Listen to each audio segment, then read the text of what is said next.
Plasmodium oval से होता है, प्लाज्मोडियम फैल्सीफेरम से होता है, प्लाज्मोडियम मलेरिया से। तो 4 स्पीसीज थे। इनमें भी जो मोस्ट कॉमन है वो प्लाज्मोडियम वाइवेक्स है, जो जिसे बिनाइन पर्सियन मलेरिया कहते हैं, जिसमें सीवियरिटी कम है। मलेरिया के टेस्ट देखिए आप कभी भी चले जाइए, पहले इसको गांव में जूड़ी ताप नाम से बोलते हैं कि भी जूड़ी आ गई, ताप हो गया। तो वो तो हमने आपको बता दिया था। तो थोड़ा डिटेल में इसलिए बताया था ताकि उसमें से किसी प्रकार के क्वेश्चन आ जाए तो आप करने की पोजीशन पे आओ। और ये कॉमन सेंस की बात है, जो डिजीज बहुत ज्यादा हर 5-6 महीने में फैलती हो या सीजन बदलने में, तो ऐसी के बारे में जरूर बता देना चाहिए। आज जो है 2 टॉपिक पे है मेनली डिजीज में। एक तो प्रोटोजोन की डिजीज तो हो ही नहीं, एक तो हेलमिंथ की है और दूसरी फंजाई की है। तो जो हेलमिंथ में 2 डिजीज मेन है जिसके बारे में बताया जाता है, जिसमें एक तो है हेलमिंथ में जो है एस्केरियासिस, जो एस्केरिस से फैलती है, एस्केरिस लुम्ब्रिक्वाइडस, क्योंकि इसके नोट्स मैंने आपको पहले पूछा दिए थे। एस्केरियासिस जो है ये एस्केरिस लुम्ब्रिक्वाइडस से होती है और इसकी लाइफ जो साइकिल होती है वो मोनोजेनेटिक होती है। मोनोजेनेटिक का मतलब एक ही होस्ट के अंदर उसको अपनी लाइफ साइकिल पूरी करनी है, जबकि प्लाज्मोडियम वाइवेक्स जो था, टेपरम था, इन सबको ये अपनी जो लाइफ साइकिल पूरी करते थे 2 होस्ट के अंदर पूरी करते थे। टेपरम भी है, टेपरम हमने इसलिए इसमें नहीं दी है क्योंकि टेपरम थी नहीं। तुम चाहोगे तो टेपरम में भी थोड़ा बहुत बता देंगे, उसमें क्या दिक्कत है। तो मैं 3 डिजीज बता दूंगा, कोई दिक्कत नहीं है। तो पहले तो मैं इस हेलमिंथ में एस्केरियस के बारे में बात कर रहा हूं, जो कि एस्केरिस लुम्ब्रिक्वाइडस से होती है। जो मैंने नोट्स भेजे थे आपको उसमें उसका बाकायदा नाम लिखा हुआ है। ये कंटामिनेटेड फूड एंड ड्रिंक से अंदर पहुंच जाता है बच्चों के अंदर। तो इसका जो ओरोफीकल रूट होता है, ओरो मीन्स माउथ, फीकल्स मीन्स एनस के थ्रू, जो गंदगी में हाथ देंगे, पैर देंगे, कहीं भी उंगली घुसेड़ देंगे तो वहां से ओरोफीकल रूट कहते हैं उसको। तो ओरोफीकल रूट से फैल जाता है और कंटामिनेटेड फूड एंड ड्रिंक से फैलता है। तो सैनिटेशन अच्छी होनी चाहिए, हाइजीन अच्छी होनी चाहिए, पानी भी जो आ रहा है वो भी सही होना चाहिए।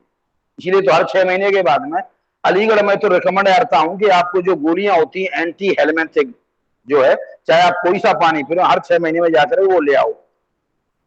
और बच्चों के लिए आपने देख ही रखा है कि जो बोतल सी आती है एंटी हेलमेंथिक की जो है, बच्चे उसको आजकल तो स्कूलों में भी पिलाने लग गए हैं उसको बच्चों को कि पी लो इसको, क्योंकि जो स्पोर बोर होंगे, अंडे होंगे, वो मर जाते हैं। तो इसमें जो एस्केरियस इसमें कंटामिनेटेड फूड एंड ड्रिंक से फैलती है। और इसके अंदर होता क्या है, ये इंटेस्टाइन में जाकर के, क्योंकि ये एक बताऊंगा आपको, मेल एंड फीमेल एस्केरिस होता है, मोनोसियस कंडीशन नहीं होती इसमें। इसमें डायोसियस कंडीशन है, अलग अलग है, मेल अलग यूनिसेक्सुअल कंडीशन है। तो दुनिया भर के एग प्रोड्यूस होते हैं एट ए टाइम अंदर को बॉडी में, ह्यूमन के ही, और वो इंटेस्टाइन को ब्लॉक कर देते हैं। जब इंटेस्टाइन को ब्लॉक कर देंगे तो पता है एब्डोमिनल पेन उठेगा और साथ साथ में अंदर जो है ब्लीडिंग होनी भी चालू हो जाएगी। तो इंटरनल ब्लीडिंग का होना, एब्डोमिनल पेन का होना, कॉन्स्टिपेशन का होना, तो ये कॉमन सिम्टम्स हैं। और आदमी थोड़ा सा पीला सा पड़ना चालू हो जाता है, क्योंकि ये प्री डाइजेस्टेड जो फूड है उसको भी लेके चलते हैं, तो आदमी को अनीमिक की कंडीशन का शिकार भी बना देंगे। और फीसिस के साथ में दुनिया भर के एक्स बाहर को आएंगे और फिर वो इन्फेक्टिव स्टेज ले आएंगे। तो इलाज इनका क्या है, एंटी हेलमेंथिक ड्रग्स, CCLO4, ये सब इसका इलाज है। वेजिटेबल है वो साफ होनी चाहिए, ये सब चीजें होती है एस्केरिस। इसमें जितना डिजीज एडल्ट एस्केरिस काज करता है उससे ज्यादा इसके लार्वा, जिन्हें आप फाइलेरिया ही कह सकते हो, जिनको आप बोलने में आप जो है जुवेनाइल स्टेजी भी बोल सकते हो, वो ज्यादा खतरनाक है। ये तो हो गई एस्केरिसिस के बारे में। अब आती है दूसरी इसमें, तुम चाहो तो भाई थोड़ी देर में आ जाना, 1 घंटे के करीब, पौन घंटे में आ जाना। दूसरी इसमें जो डिजीज है, जो मैंने इसमें लिख के दी आपको, एलिफेंटिएसिस।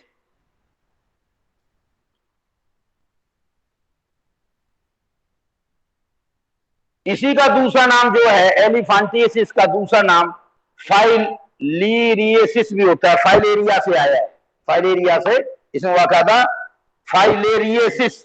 बोलने में थोड़ी दिक्कत वैसी जाती है, कोई बार बार वही वर्ड रिपीट होता है तो दिक्कत आ जाती है। फाइलेरियासिस, एलिफेंटिएसिस इसलिए कहते हैं क्योंकि जो वुचेरिया बैंकराफ्टी और वुचेरिया मलई, जो 2 स्पीसीज है, उससे ये फैलती है। और इनका जो कैरियर है वो फीमेल क्यूलेक्स मॉस्किटो है। वो काटता है, वो अंदर को पहुंचा देता है। तो इसकी लाइफ साइकिल आपने देख ही लिया कैसी है, कि इसमें एक वेक्टर इन्वॉल्व है। जैसे मलेरिया में वेक्टर इन्वॉल्व था फीमेल एनोफ्लिस, यहां पे फीमेल क्यूलेक्स है।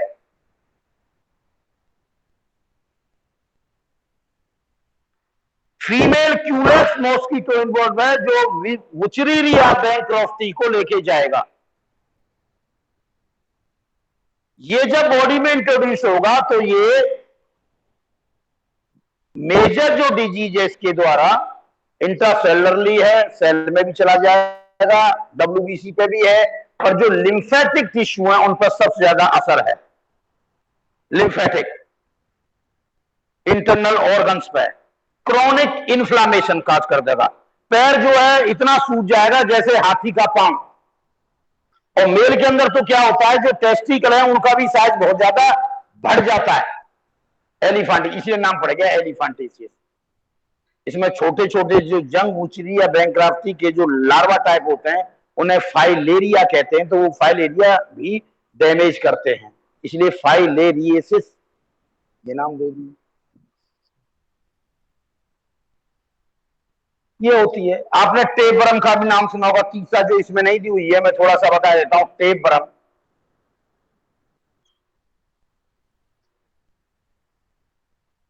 जो 3 या सोलियम से होता है, इसकी लाइफ साइकिल डाइजेनेटिक होती है, 2 होस्ट में होती है। मैन है एक होस्ट और एक इसमें है पिग।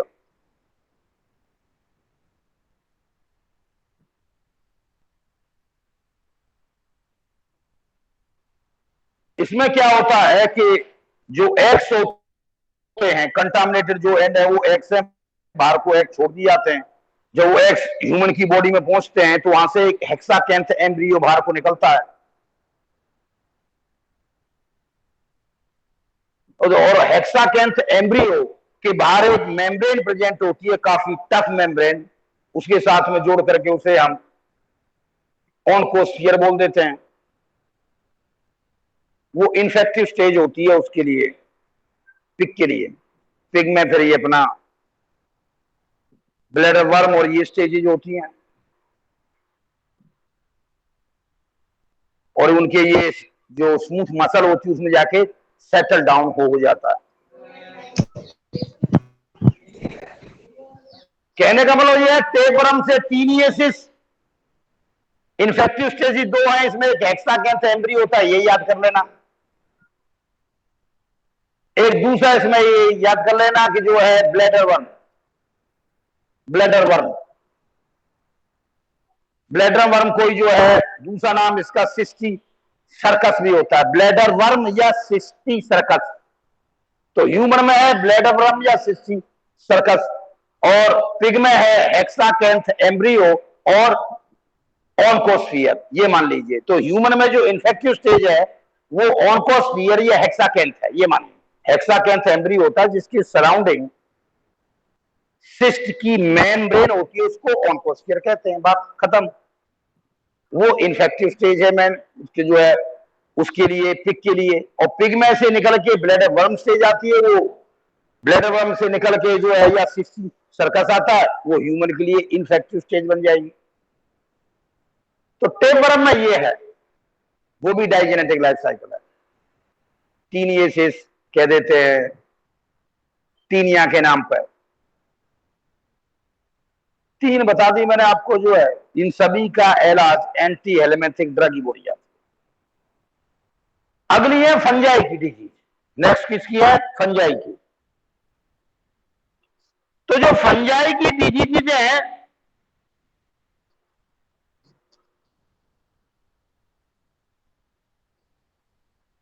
फंजाई की डिजीज को कलेक्टिवली माइकोसिस कहते हैं। कलेक्टिवली फंजाई की डिजीज को हम क्या कहते हैं? माइकोसिस। अब ये माइकोसिस जो होती हैं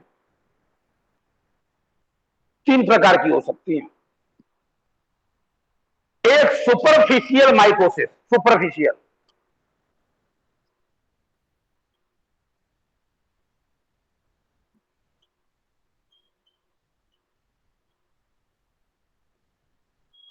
ये सुपरफिशियल माइकोसिस के लिए जो इन्फेक्टिव स्टेज है,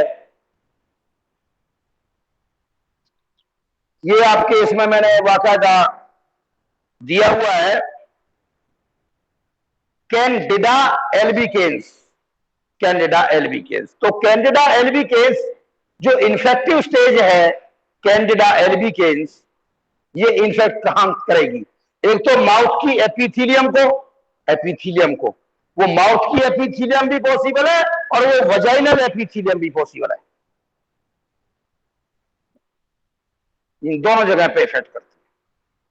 फंजाई को जो ग्रो करने का टाइम होता है, जो बेस्ट टाइम का टाइम, वो यही टाइम है, अब का जो टाइम है। आपने देखिए कैसा टाइम है ये, हॉट ह्यूमिड कंडीशन। कभी आपने देखा होगा एकदम जैसी गर्मी बढ़ जाती है, धूप निकल आती है, फिर क्या हो जाता है, मौसम ह्यूमिड का बन जाता है, बारिश हो जाती है, ह्यूमिडिटी का क्वाइट हाई पहुंच जाती है, सनलाइट निकल आती है, फिर ये तो hot and humid condition fungi को ग्रो करने का बेस्ट टाइम है, including other microbes, including the virus also.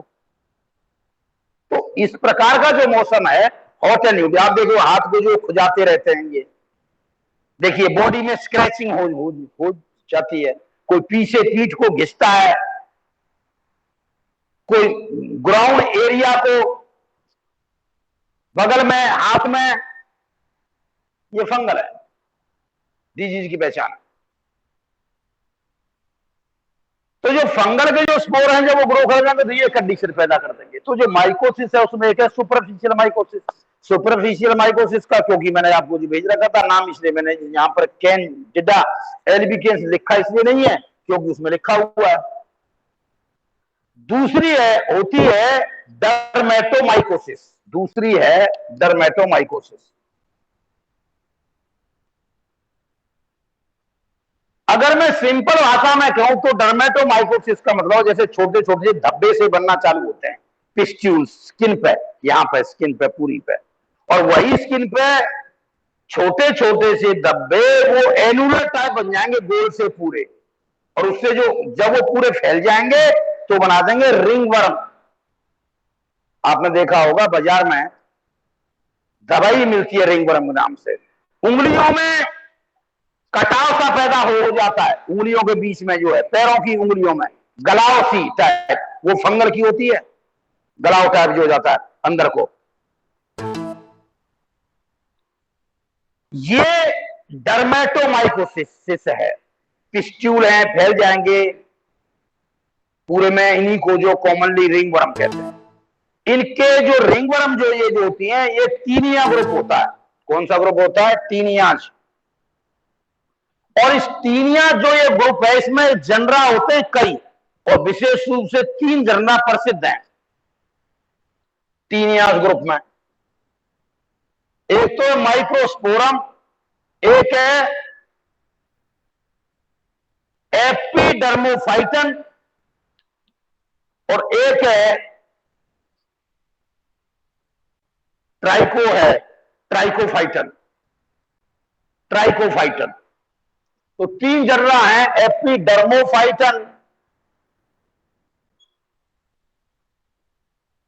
Trichophyton और माइक्रोस्पोरम। ये तीनों किससे बिलोंग करते हैं? टीनिया ग्रुप से।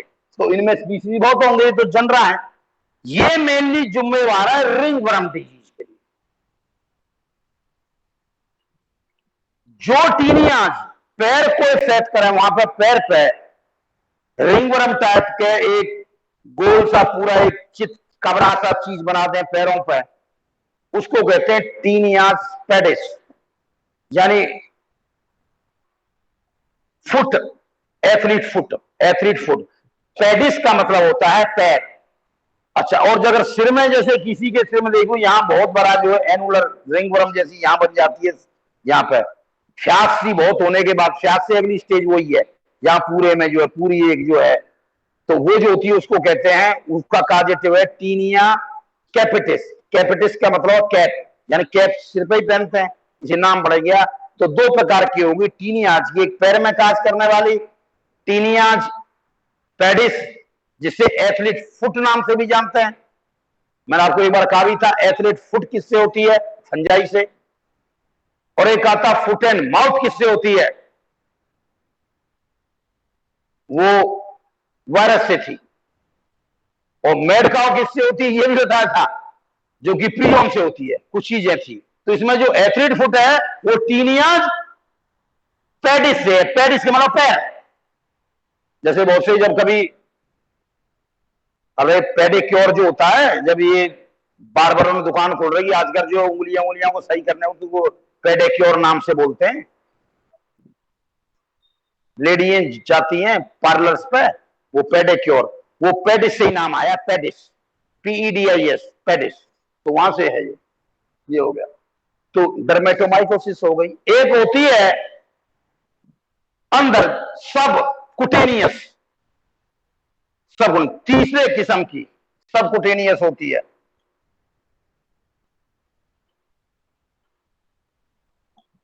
Subcutaneous mycosis. जो तीसरे किस्म की सबकुटेनियस माइकोसिस होती है, इसको डीप माइकोसिस भी कहते हैं। डीप माइकोसिस, वो अंदर है ना, ये स्किन के ऊपर हिस्से को छोड़ के नीचे पहुंच जाती है, डीप माइकोसिस। ये रेयर है। इससे लंग में डिजीज पैदा होती है, लंग इन्फेक्शन होता है, और लंग में जब कभी इन्फेक्शन होता है तो सांस लेने में दिक्कत होगी, जो कि रेयर होती है, बहुत कम होती है, रेयर होती है पर होती है। ये थी फंगल डिजीज। तो फंगल की तीन थी मेन। माइकोसिस था, एक superficial mycosis, Candida main group है, एल्बिकेन्स। डर्मेटोमाइकोसिस में टीनियाज है, जिसमें टीनियाज में तीन जनरा है मेन, माइक्रोस्पोरम, एपिडर्मोफाइटन, ट्राइकोफाइटन, ये है। तीसरी सबकुटेनियस माइकोसिस है, जो कि रेयर है, इसको डीप माइकोसिस भी कहते हैं, लंग में इंफेक्शन काज करती है। फंगल डिजीज से बचने, फंगल डिजीज फैलती कैसे है? जैसे कंघी किसी की इस्तेमाल कर ली आपने, उसमें भी है प्रॉब्लम। टॉवल कोई इफेक्टेड है, उससे हो सकता है। सॉइल में स्पोर होते हैं, सॉइल के थ्रू भी फैल सकती है। तो सॉइल है सब। इसके लिए क्या चाहिए? सैनिटेशन चाहिए, पर्सनल हाइजीन चाहिए। पर्सनल हाइजीन के साथ साथ में अगर पब्लिक हाइजीन भी अच्छी है तो और अच्छी बात है भाई। तो पब्लिक हाइजीन, पर्सनल हाइजीन सबसे मस्ट है, ये सब होने चाहिए। दूसरा, कभी भी ज्यादा अगर कोई प्रॉब्लम हो रही है, पसीना आ रहा है या ये हो रहा है, तो सीधा सा कपड़े जो है गर्म पानी में धो दो, बॉइलिंग में। तो हमेशा स्पोर जो है 7 डिग्री से टेम्परेचर को ज्यादा जनरली स्पोर सहन कर नहीं पाते, इसलिए बॉइलिंग टेम्परेचर पर ये सब बैग हो जाएंगे। अगर खाद, ये जो है दाद वाद से जब ये प्रॉब्लम्स होनी चालू होती है, तो ये सब दूर करने का यही है, यही इलाज है। बाकी तो एंटी जो ड्रग्स आती हैं दुनिया भर की, जो फंगल डिजीज की हैं, वो लेनी पड़ती हैं। बहुत से लोग इसमें जो स्टीरॉयड इस्तेमाल करते हैं, तो ये तो डॉक्टर को क्लिनिकली तैयारना होता है, क्या करना है क्या नहीं करना। ये हो गया। एक इसमें पेप्टिक अल्सर के बारे में भी बता रखा था, तो मैं जो पेज भेजे हैं आपको, पेप्टिक अल्सर। वैसे तो जो लोगों में देखिए जनरली बहुत से लोग जो है खाना खाते हैं, तो उस समय HCl का सीक्रेशन स्टार्ट होता है, 80% तो वही होता है। पर कुछ नहीं भी खाते हैं जब भी वो कहते हैं कि पेट में एसिड बहुत ज्यादा बनता है मेरे पेट में, तो जिनके पेट में बहुत ज्यादा एसिड बनता है उन्हें बीच बीच में कुछ खा लेना चाहिए, क्योंकि जो एसिड का जो सीक्रेशन है 20% तो केमिकल स्टिमुलेंट जिम्मेवार है। जैसे हमने खाना खाया तो उसमें केमिकल्स हैं, तो उनको देख करके गैस्ट्रिक जूस का सीक्रेशन होगा। पर 20% सीक्रेशन गैस्ट्रिक जूस का कंटेनिंग एचसीएल, गैस्ट्रिक जूस में मेन क्या होता है एचसीएल, गैस्ट्रिक जूस यानी स्टोमक का सीक्रेशन। मैं पेप्टिक अल्सर के बारे में बात कर रहा हूं, क्योंकि इसके बाद में टॉपिक में जो नोट्स भेजे थे पेप्टिक अल्सर ही था, इसलिए आप सोचें सर कहां से कहां पहुंच गए। तो मैं पेप्टिक अल्सर की बता रहा हूं कैसे होता है। तो पहले तो मैं काज बताऊंगा ना यहां तक पहुंचे कैसे पेप्टिक अल्सर तक। तो देखिए नॉर्मली जब खाना खाते हैं तो उसके बाद में क्या एचसीएल का सीक्रेशन होता है। एचसीएल क्यों बोल रहा हूं, स्टोमक में बनता तो वो गैस्ट्रिक जूस है, पर गैस्ट्रिक जूस में मेन होता है एचसीएल। तो वो एचसीएल क्या करता है, खाने के साथ आपने कोई गलत चीज भी खा ली थोड़ी बहुत, उसको भी मार देगा एसिड, माइक्रो वाइक्रो उन सबको मार देगा। और साथ साथ में एक एंजाइम होता है पेप्सिन, उसकी एक्टिविटी जो है एसिडिक कंडीशन में बहुत अच्छी होती है, जो कि प्रोटीन को डिग्रेड करने की रिक्वायर्ड है। तो उसको भी एसिडिक कंडीशन चाहिए, तो इस एचसीएल से एसिडिक कंडीशन बरकरार रह जाती है स्टोमक में। तो ये नहीं है एचसीएल बेकार है कोई, एक प्रॉपर पीएच चाहिए होती है। तो ये बैक्टीरिया को ही मारता है जब उसमें होता है एचसीएल में, और साथ साथ में एक एंजाइम जो पेप्सिन होता है उसको एक्टिवेट करता है ताकि प्रोटीन डाइजेस्ट हो सके प्रॉपरली, ये काम है। अब लोगों में जो ये बनता है इसका सीक्रेशन जो होता है गैस्ट्रिक जूस का, वो सिर्फ फूड या किसी केमिकल पे बेस नहीं होता अलोन। आप समझेंगे नहीं भाई ऐसा एचसीएल का या गैस्ट्रिक जूस का secretion, gastric juice containing HCL जब ही बनेगा जब हम खाना खाएंगे।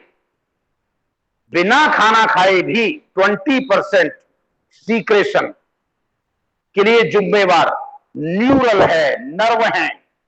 बहुत से लोगों में बिना खाना खाए भी पेट में गुड़ड़ गुड़ड़ होती है, यानी कहने का मतलब होगा जो आवाज सी आती है पेट में, वो सीक्रेशन होता है एचसीएल का। फिर वो कहते हैं मेरे पेट में गैस बन रही है, गैस तो बनेगी बनेगी। तो उसका परिणाम क्या होता है, उसका मैंने इलाज बताया। आप थोड़ा बहुत बीच बीच में हल्का फुल्का खाते रहे, बिस्कुट खा लिए या खाली चाय न पिए। आप बहुत से लोग खाली चाय नहीं पीते, वो सही नहीं पीते हैं, वो कहते हैं जो गैस्ट्रिक म्यूकोसा है वो गायब हो जाएगी। तो इसका परिणाम क्या होता है कि इसका सीक्रेशन एचसीएल के कारण उसमें जो है, जब गैस्ट्रिक की जो लाइनिंग है जब वो इंजर्ड हो जाती है, तो वहां पे इंजरी के बाद एक्सकोरिएशन होने के कारण, यानी गैस्ट्रिक म्यूकोसा लाइनिंग हट जाने के कारण वहां पे क्या हो जाता है, प्रॉब्लम क्रिएट हो जाती है, वहां अल्सर टाइप हो जाता है, डैमेज हो जाती है स्टोमक वाल, उसको कहते हैं पेप्टिक अल्सर। अच्छा, तो लोग जानते थे कि एचसीएल के ज्यादा एक्सेस सीक्रेट होने से भैया ये पेप्टिक अल्सर हो रहा है, पहले तक यही सोच थी लोगों की, ठीक बात। पर एक साइंटिस्ट थे मार्शल, एक साइंटिस्ट का नाम था मार्शल एंड हॉल है शायद, मैं देख के बताता हूं। यस, वारेन एंड मार्शल, दो साइंटिस्ट थे, मार्शल एंड वारेन, दो साइंटिस्ट थे ऑस्ट्रेलियन। उन्होंने बताया ये पेप्टिक अल्सर का कारण ऑफ कोर्स एचसीएल है, पर इस प्रॉब्लम को एग्रावेट करने में एक बैक्टीरिया भी जिम्मेवार है, हेलिकोबैक्टरम पाइलोरी। हेलिकोबैक्टरम पाइलोरी, इस बात को बताने के लिए, यही बात सिर्फ बताने के लिए कि हेलिकोबैक्टर पाइलोरी भी जिम्मेदार है, इनको नोबेल प्राइज दिया गया था। यानी ये डिस्कवरी कितनी बड़ी थी इसी बात से सोच लो आप। और नोबेल प्राइज विनिंग कितनी बड़ी चीज होती है ये इस बात का अंदाजा लगा सकते हो, आज तक इंडियन कितने हैं जिनको नोबेल प्राइज मिल चुका है, खुद ही इसी बात से अंदाजा लगा लो आप।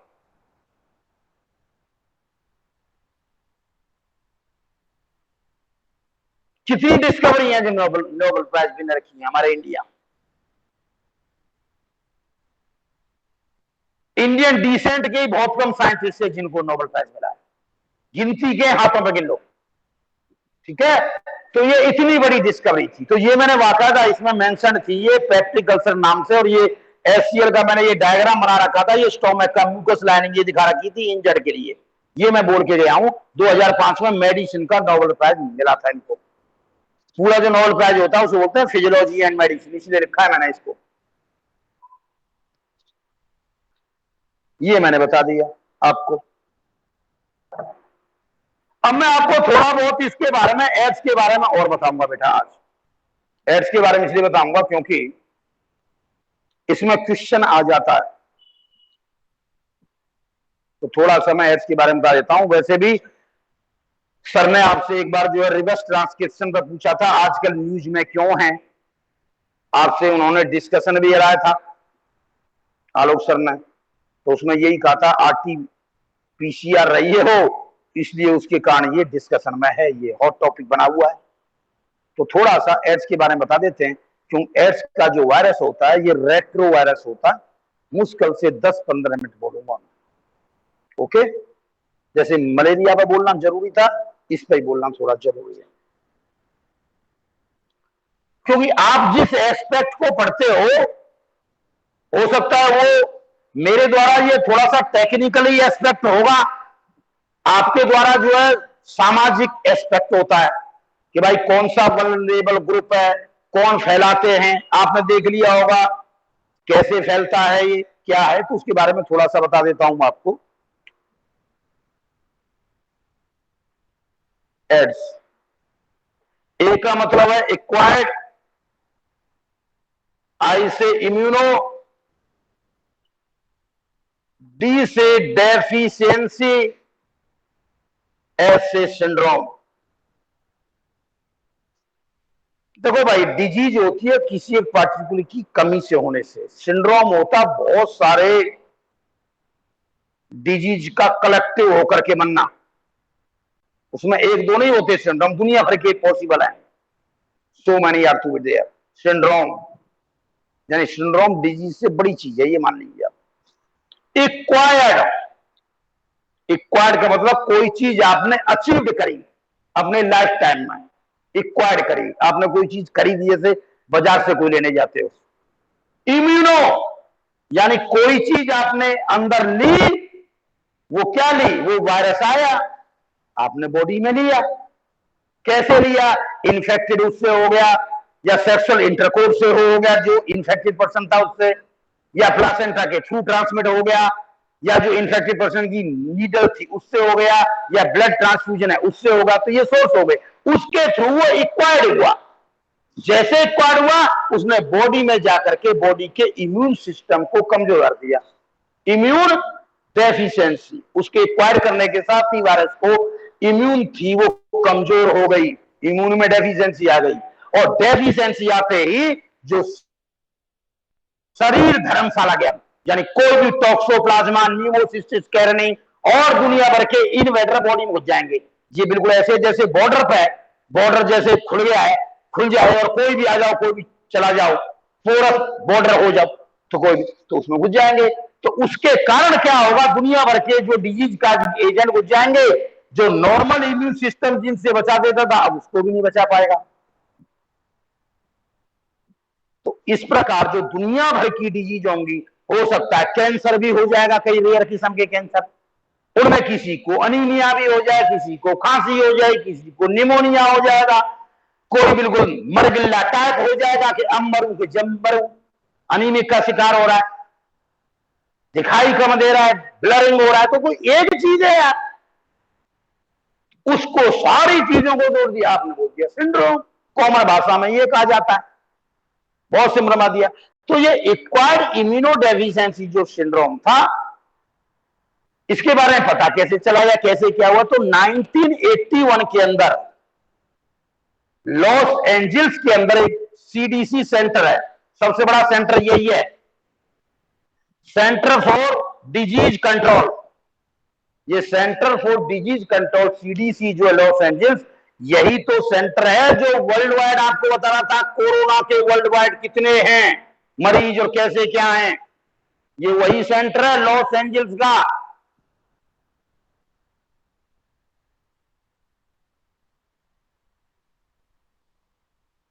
एक मेरे दोस्त है अमोल बैनर्जी, कोलकाता का, क्लासमेट था मेरा, जो हम साथ पढ़ते थे, उसने इसी तैयारी की थी, सीडीसी में पहुंच गया था वो, यहीं पे सेंटर में। जब हम सिविल की तैयारी करते थे बोला भाई मुझे नहीं करनी।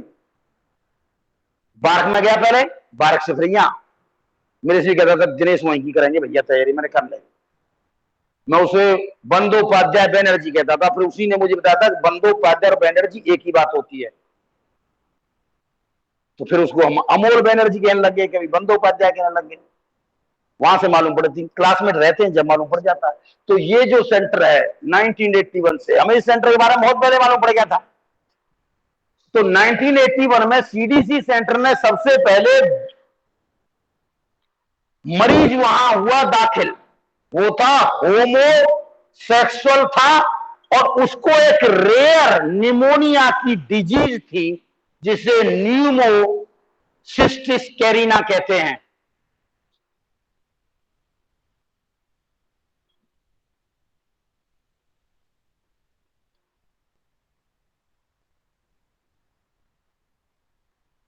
देखो नाम कैरिना ही है।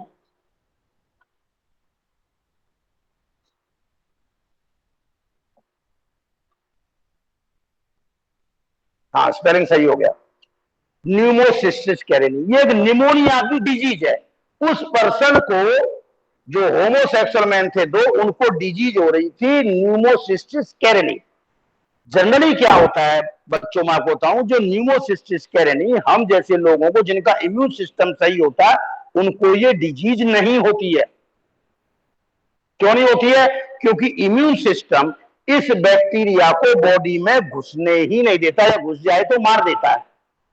तो ये एक रेयर किस्म का निमोनिया होता है, न्यूमोसिस्टिस कैरिनी।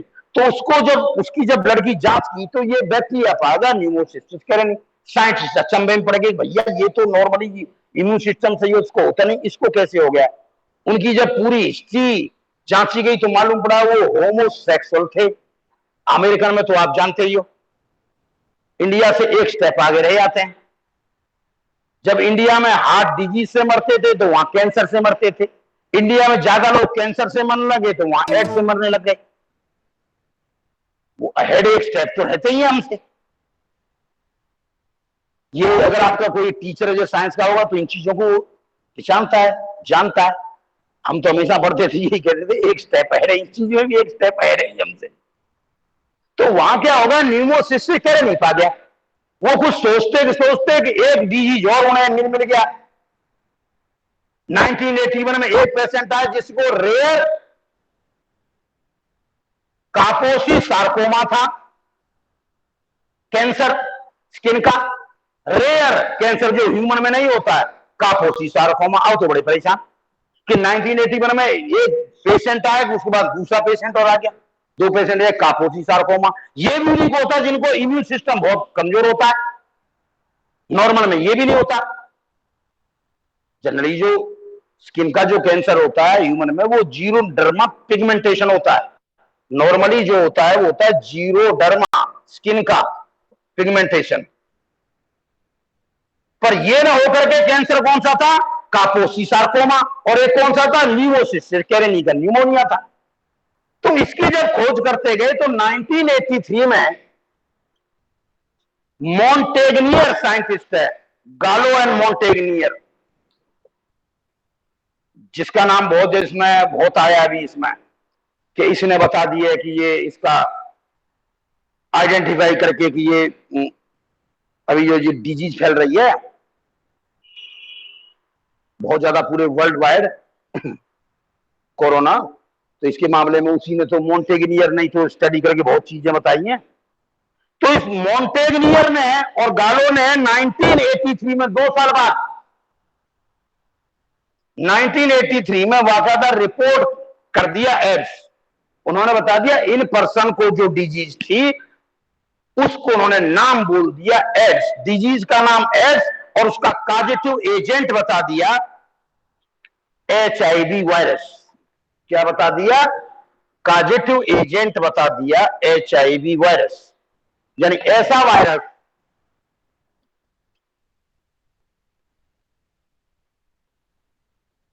ये दो होते हैं HIV-1 और HIV-2, इनमें जो मोर कॉमन होता है वो होता है HIV-1, यानी ह्यूमन डेफिशिएंसी इम्यूनोवायरस। जो human immuno deficiency virus, human immuno deficiency virus, ये ह्यूमन के अंदर जो वायरस इम्यून की डेफिशिएंसी काज करे वो जुम्मेवार है, उनमें ये जो हुए थे, ये तो सेकेंडरी सिम्टम थे, दुनिया भर के सिम्टम एड्स के, तो एड्स के सिम्टम थे वो, ऐसे एड्स में ये हो गया था, तो एड्स से ही HIV का जो काजेटिव था, इनका काजेटिव, उनको कलेक्टिवली डिजीज का नाम दिया एड्स। एड्स का काजेटिव एजेंट बताया HIV वायरस। HIV वायरस दो प्रकार का होता है, HIV-1 और HIV-2। इसमें ज्यादा जो मोर कॉमन है वो है HIV-1। ये जो HIV-1 एंड 2 जो भी हैं, ये दोनों, ये HIV-1 एंड 2 जिसमें मोर कॉमन HIV-1 है, ये HIV-1 जो है ये human T lymphocytic cell HTLV उसको मैं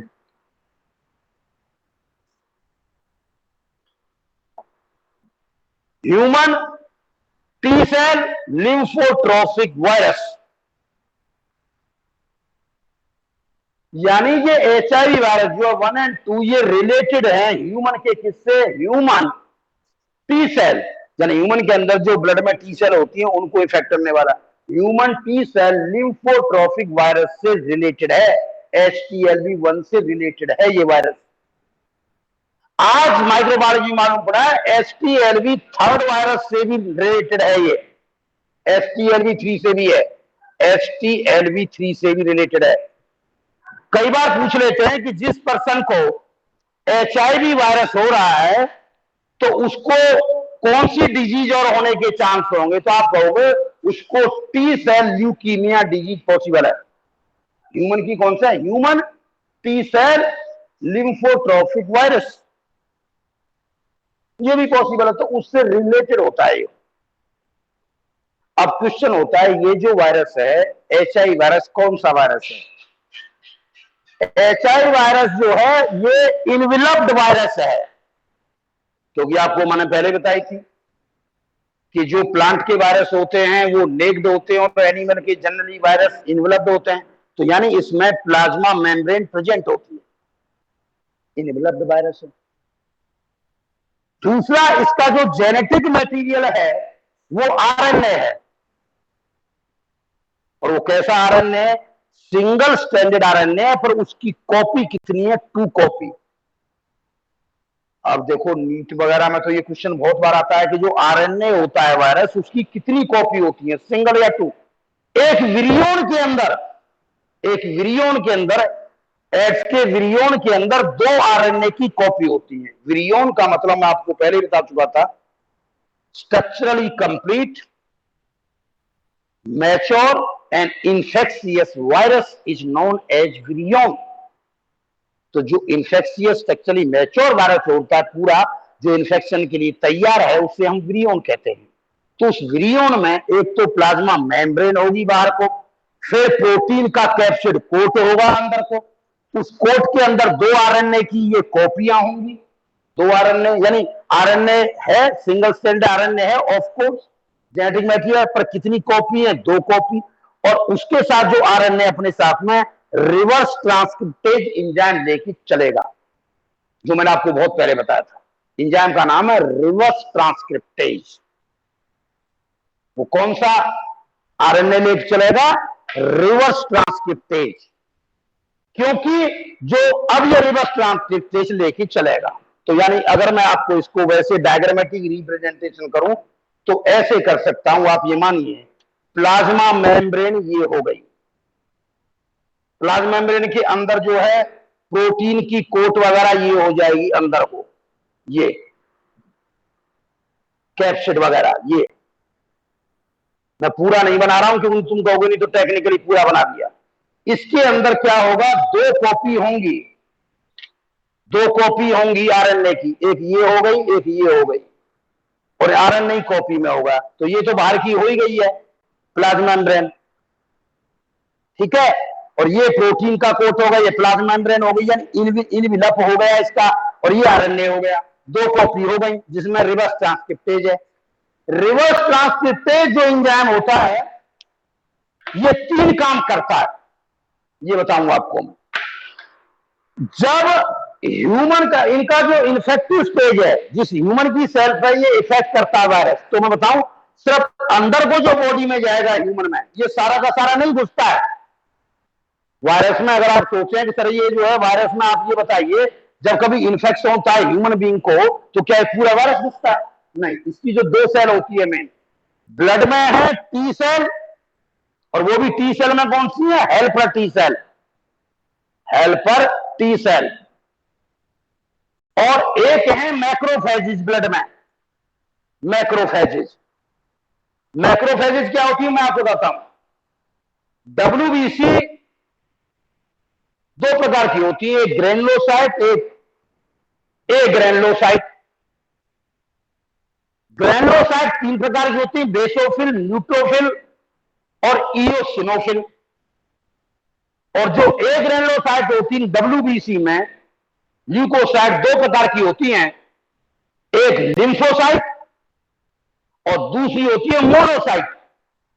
मोनोसाइट जब ये बड़ी हो जाती हैं तो मोनोसाइट को कहते हैं मैक्रोफेजिस, जब बड़ी हो जाती हैं। कि मोनोसाइट का जब तक साइज होता है 15 से 20 माइक्रोन, सबसे बड़ी है।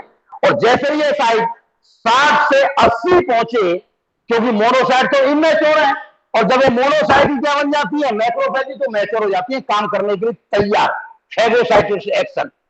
तो न्यूट्रोफिल और मैक्रोफेजिस मेन करती हैं फैगोसाइटोसिस एक्शन। ये सोल्जर वो सोल्जर है, कोई बाहर से आता है तो उस पर अटैक करते हैं, और उनमें भी न्यूट्रोफिल से ज्यादा एक्शन होता है मैक्रोफेजिस का, क्योंकि मैक्रोफेजिस का टाइम भी ज्यादा है, साइज भी बड़ा है। तो मैक्रोफेजिस मेन फैगोसाइटिस करने वाला सोल्जर है। कोई भी, जैसे इंडिया के अंदर जैसे बॉर्डर पर जो सोल्जर हैं, तो वो काम बॉडी में ये मैक्रोफेजिस करती है। इन्हीं को, अगर आपको मैक्रोफेजिस वर्ड पसंद नहीं है, तो वो है मोनोसाइट। जो बड़ी होती है मोनोसाइट, बड़ी का मतलब मैच्योर होती है, तो ये होती है। ये एक किस्म की व्हाइट ब्लड कॉर्पसल्स हैं, या डब्ल्यूबीसी हैं, या ल्यूकोसाइट हैं। ल्यूकोसाइट इनका नाम होता है डब्ल्यूबीसी का। इनमें एक और रहेगी लिम्फोसाइट। अब एक रहेगी लिम्फोसाइट। लिम्फोसाइट भी 2 प्रकार की होती हैं। एक होती है, आपने सुना होगा, बी लिम्फोसाइट, और एक होती है इसमें जो है टी लिम्फोसाइट। टी लिम्फोसाइट जो होती है, टी लिम्फोसाइट 3 प्रकार की होती है, पहले बताई थी। एक होती है हेल्पर टी सेल, एक होती है किलर टी सेल, जिन्हें साइटोटॉक्सिक टी सेल भी कहते हैं, और तीसरी होती है सप्रेसर टी सेल। तो बी से बी लिम्फोसाइट जो अपने आप काम नहीं करती, इनका प्रोडक्ट काम करता है, जिससे इम्यूनोग्लोबुलिन या एंटीबॉडी कहते हैं। और यहां पर टी लिम्फोसाइट में खुद टी सेल पूरा काम करती हैं। जितनी ये बी लिम्फोसाइट और टी लिम्फोसाइट सेल हैं, इनमें सबसे ज्यादा इंपोर्टेंट अगर कोई सेल है तो वो है helper T cell T lymphocyte में। अब तुम कहोगे कैसे? नाम ही बता रहा है इनका, हेल्पर टी सेल। यानी जितनी टी सेल की जितनी सेल हैं, जैसे मैं बताता हूं आपको, जैसे हेल्पर टी सेल में किलर टी सेल, ये कुछ चीज रिलीज करती हैं, प्रोटीन मीडिएटर, लिम्फोकाइन कहते हैं।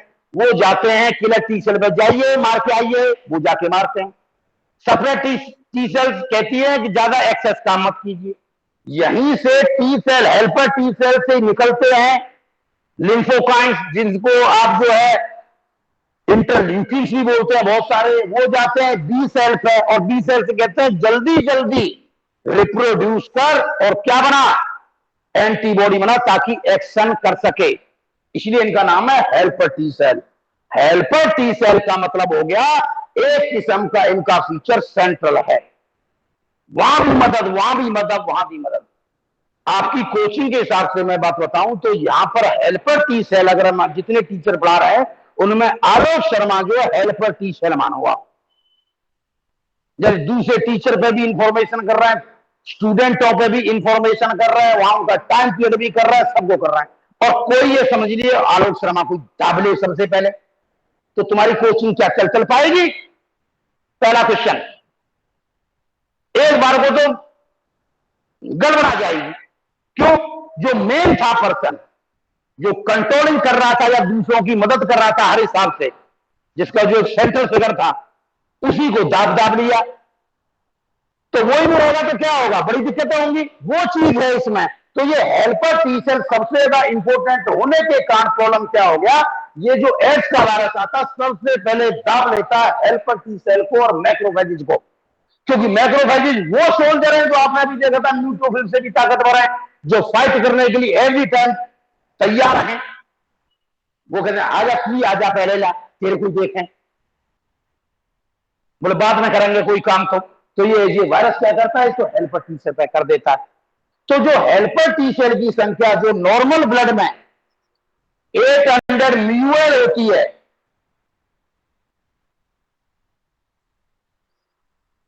mm square, millimetre mu L, mu litre होती है, ये घटकर के 75% घट जाता है। तो भैया इनसे मदद ही नहीं मिलेगी हेल्पर टी सेल से।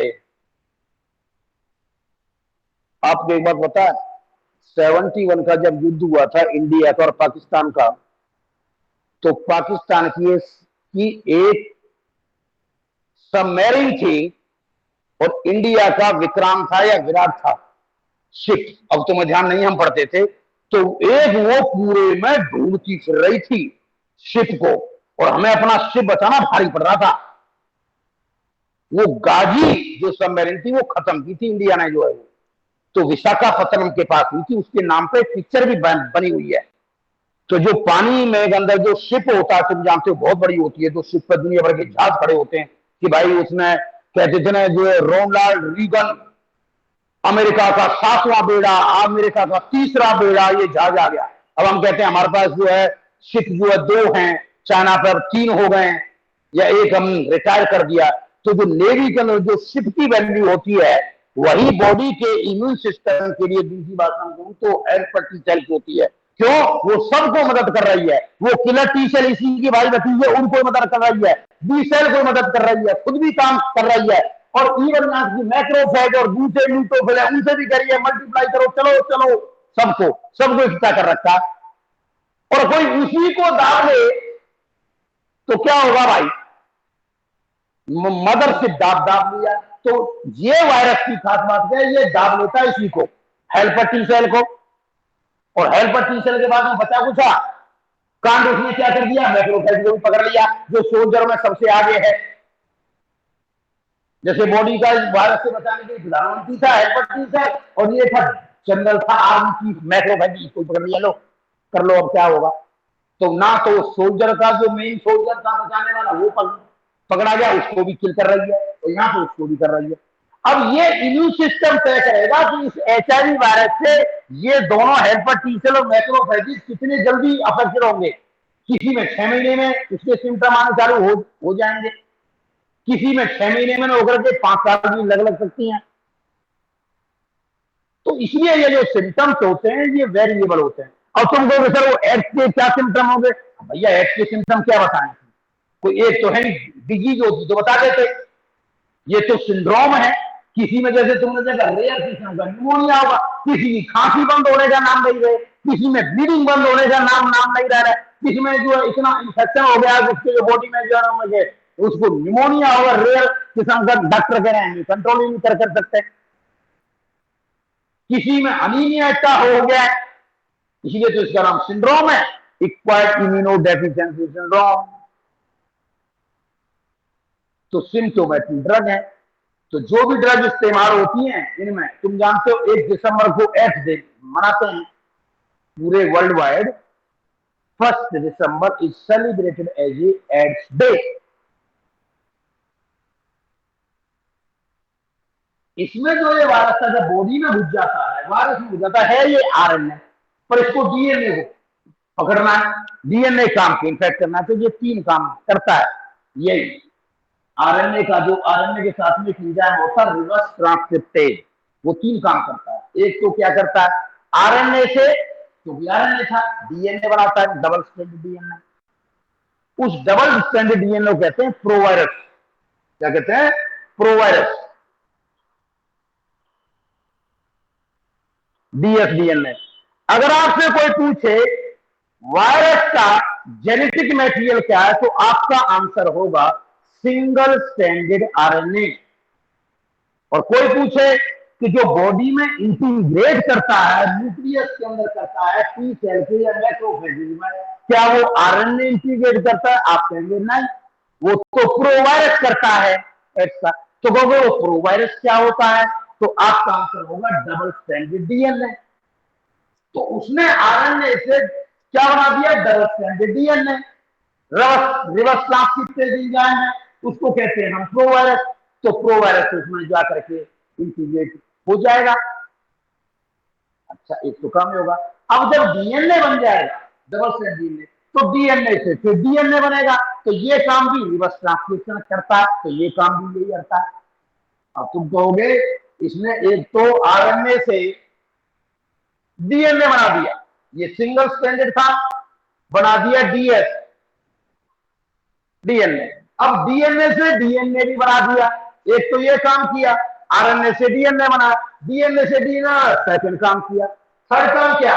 आरएनए डीएनए जो हाइब्रिड बनता है, कैसे हाइब्रिड बनेगा? अरे भैया, आरएनए को देख करके डीएनए बना रहा है, तो डीएनए आरएनए हाइब्रिड बनेगा क्या इनिशियली?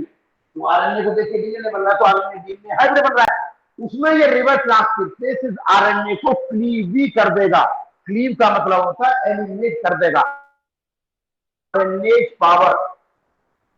तो रिवर्स ट्रांसक्रिप्टेज में जो पावर होती है, आरएनए पावर होती है। तो इसके साथ में जो ये गया था आरएनए के साथ, ये रिवर्स ट्रांसक्रिप्टेज गया, बड़ा इंपॉर्टेंट एंजाइम था जिसने 3 काम किए थे, ये काम किए थे। और पूरी पूरी होटल मशीनरी अपने लिए यूज कर ली। धीरे धीरे बॉडी की वो कमजोर होती गई, कमजोर होती हो गई, टी सेल भी इसमें मारनी चालू करी, कम हो गई, ये बाहर जो है निकल निकल के आने लग गए। ये चीज, इसका जो डायग्नोस्टिक टेस्ट है वो 2 है। एक जो क्लीनिंग टेस्ट है, एलिजा टेस्ट,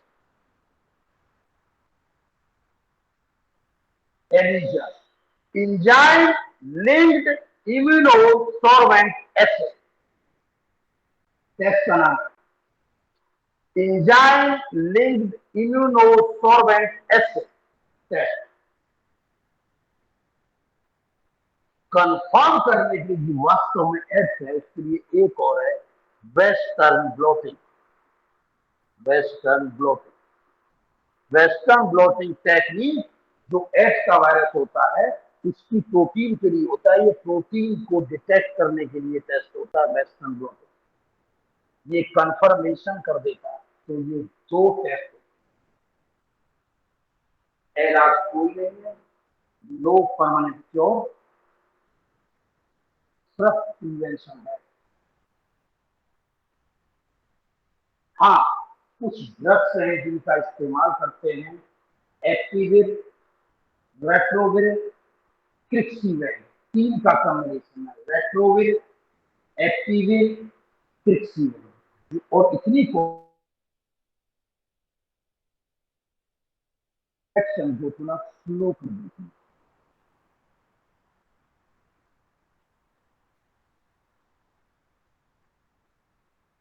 जो ग्रुप सबसे ज्यादा है वो आप जानते ही हो, वो सेक्सुअल कंडीशन, सेक्सुअल कंडीशन।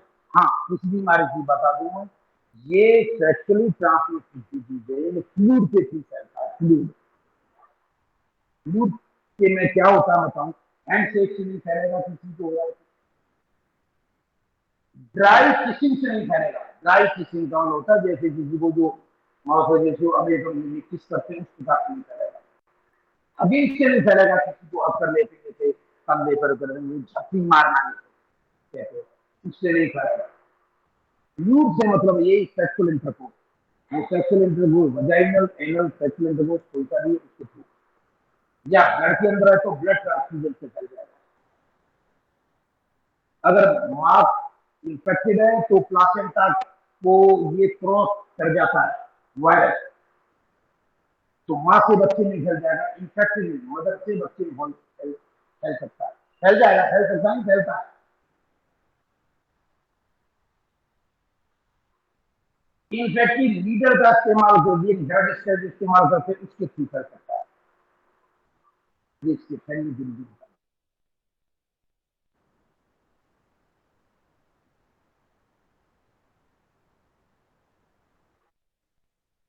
थोड़ा सा पता होना चाहिए किसको क्या है।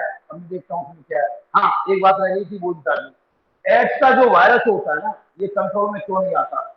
इतना ज्यादा कैमोफ्लेज करता नहीं है, स्किल्ड कैमोफ्लेज।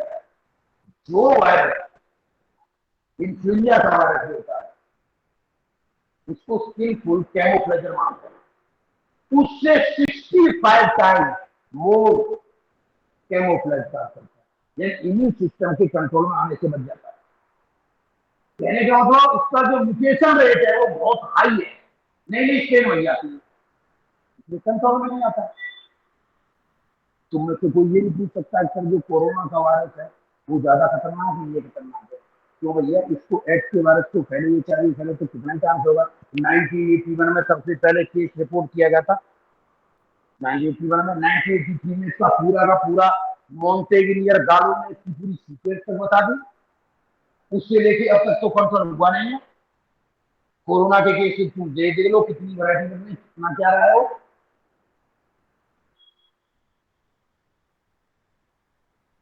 ये तो इनक्योरेबल है भाई। तीन डिजीज ऐसी हैं जो सेक्सुअली ट्रांसमिशन है, जो नॉन क्योरेबल है।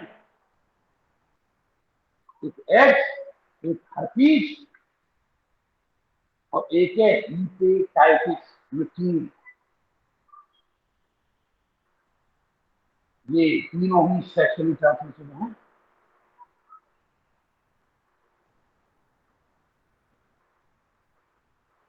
मुबारक वाला से तो ये था।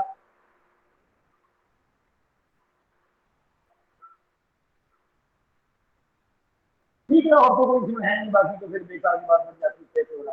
फिर उससे ज्यादा अगर मैं बता देता आपको तो ये टेक्निकली बहुत पहुंच जाएगा। तो मैं भाई आज डीजी कंप्लीट गई में हो, तो इसमें मैंने आपको जो पढ़ाया है आप जानते ही हो, वायर पढ़ा दी, बैक्टीरिया पढ़ा दी, प्रोटोजोन पढ़ा दी, एलमी पढ़ा दी। इसमें मैंने जो है ये संजय पढ़ा दी। साथ साथ में मैंने इसमें दो डिजीज जो विशेष रूप से थोड़ी और चीजें पढ़ाई है, मलेरिया का जो प्लाज्मा होने वाला था वो थोड़ा सा और सही से बढ़ा दिया। एड्स के बारे में थोड़ा बहुत और बता दिया आपको, जिनके बारे में हम एक्सपेक्ट कर रहे थे ये हैं। कुछ प्रियोन की भी थी वो बता दी, डीजीज की कंपटीशन में आ जाता है। तो इसके साथ में मैं आज को टॉपिक नहीं फिनिश कर रहा हूँ। अगले दिन जब मैं आपके पास आऊंगा तो मैं जो आपको पढ़ाने जा रहा हूँ इस टॉपिक का नाम जैसे मैंने आपको बताया था, इसके नोट्स आपको पहुंचा चुका हूँ बायोटेक के। तो आप पहले इनको पढ़ लेना, जितना आपको आता है बाकी समझा। Thank you very much. Okay, that's all.